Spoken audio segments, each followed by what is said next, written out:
For years, Africa has taken the back seat in U.S. international policy priorities, a void that China and Russia filled with investments in infrastructure and political relations. Now, U.S. President Joe Biden has invited delegations from 49 countries and the African Union to a 3-day summit and announced his support in providing food security and battling climate change in Africa with an investment of $370 million US. And he also addressed the UN with a demand. Africa belongs to the table in every room where global challenges are being discussed, and in every institution where discussions are taking place. That's why I announced in September at the United Nations General Assembly that the United States fully supports reforming the UN Security Council to include permanent representation for Africa. And today I'm also calling for the African Union to join the G20 as a permanent member of the G20.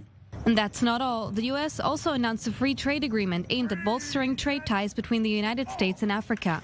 But where does that sudden turn to Africa come from? U.S. interests have been challenged by China's ambitions in trade and investment on the African continent. China also holds high-level meetings with African leaders every 3 years.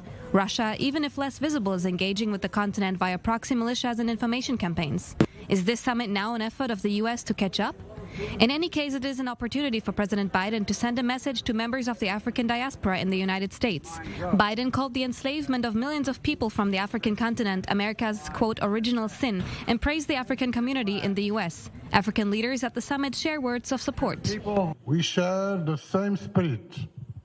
We want to advance our common agenda with you and take our partnership to the next level in an inclusive approach, bringing together governments, the private sector, civil society, and the African diaspora. But some voices from the American African diaspora are not that appreciative. We look back at Libya and the intervention of America, which was not that positive.